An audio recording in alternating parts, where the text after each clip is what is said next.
I usually make espresso, so I'm probably gonna fuck this up.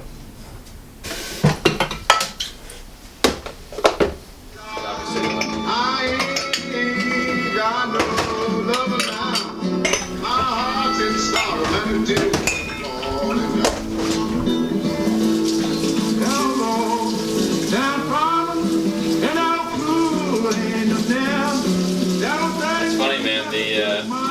I remember when I was like 13, 14, doing, coming to the city for the weekend, and I'd stay at Al's house, and Al pursued me from Credco. But when I was a kid, I used to come in and the rent was doing the dishes. But he would always fucking pile them, man. He had like, him and his roommate would wait like weeks. I don't know, I mean, I spent a bunch of years here before traveling, so I worked at RIT for, I was home altogether for 7 years.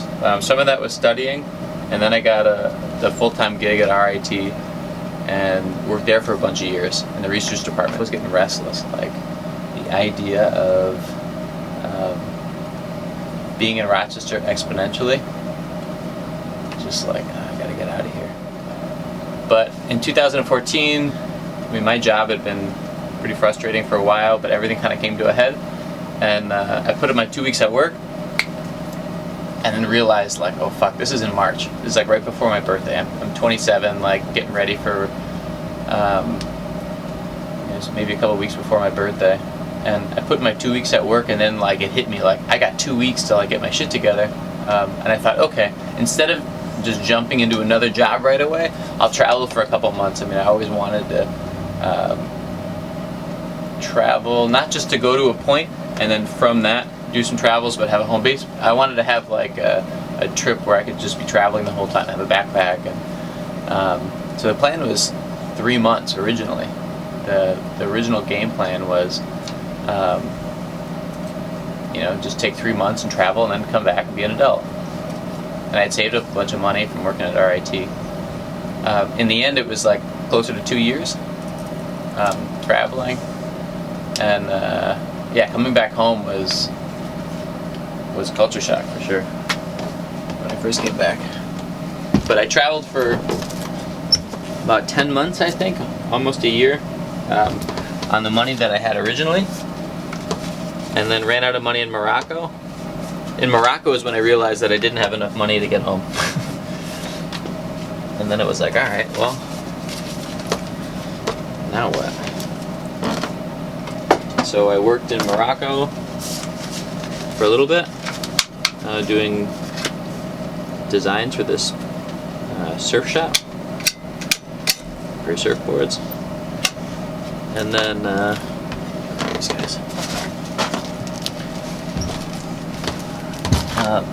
I found a flight from, I had a round trip ticket from Italy to Morocco and back. I think I got it for like $25 round trip from Milan. So I got a flight, I had my flight back to Italy, and from Rome I found a flight to Bangkok. That was something that I could afford.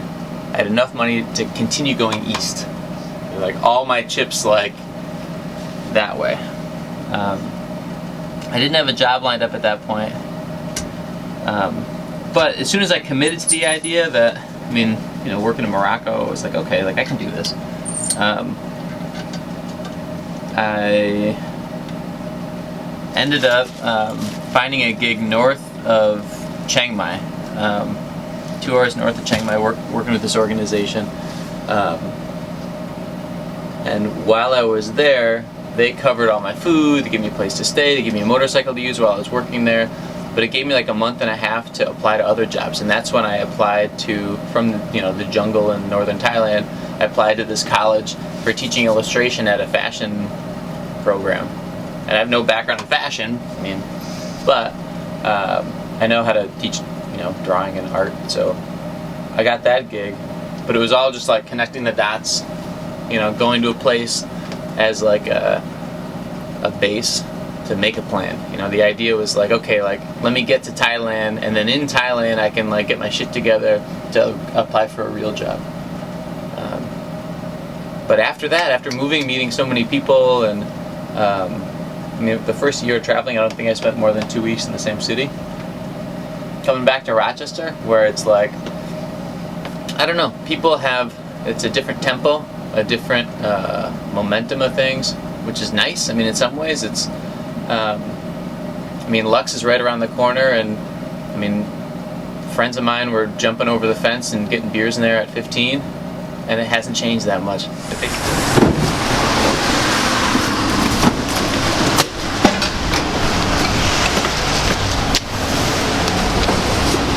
So you can make like different faces depending on so go this way,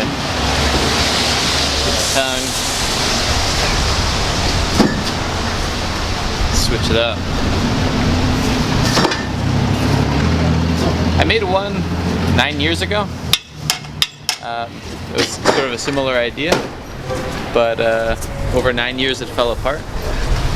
So at the end of it, every time I came to the bar, I was like, oh fuck, it's kind of a bummer to see pieces of it on the ground. So it's kind of nice to have an opportunity to redo it. And it's all parts that I had collected over the years. Like this is CV joints. All the mechanics behind it are all rear hubs from a car. So the pieces are a lot better now, like winter friendly. Let's see, what other parts would you recognize? Sure. Horseshoe. Yeah. Credit for I don't know, helping to donate those parts and making it happen. Thank you. Thank you. Thanks a lot, Terry. Oh, it's a pleasure. Yeah. You should show Jules. I will. That's my boss. It's the way. This is the gentleman that came and got the parts to make the sculpture. You can see it. It's cool. All right. Isn't that cool? So the column in the middle are the hubs that I got from you guys. Mm-hmm. And then like that's a CV joint. Mm-hmm. Mm-hmm. That's like really cool. Tooth from a cat. It's all different things. That is really cool. But yeah, it's in front of Lux. Hopefully it'll last for. Last one lasted a decade, so we'll see. Wow. That's really cool. Yeah. Yeah, absolutely. We'll should hire you to do some drawings. Okay? Yeah. Put it as part of our website. Yeah. Oh, that'd be cool. That'd be really cool. So I'll just run into where the hubs came from and run back out. Thanks. Awesome.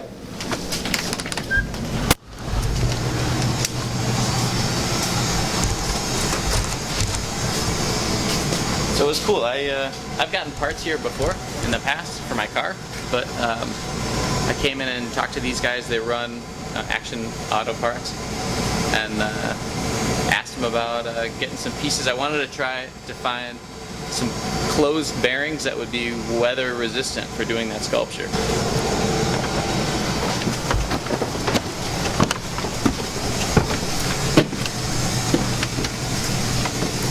More or less, he just let me come and pick and choose different parts that I needed so I can get a recipe for putting this thing together in a way that I could do it again if I needed to.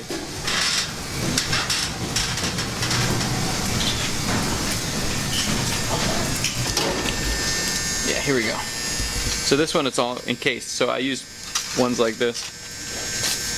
This is from a 2004 Impala, but all the older ones, they gave me sort of free reign, and I just stacked them. So that way there'd be the opportunity to make the different faces.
Well, maybe I picked the wrong option. I thought I did.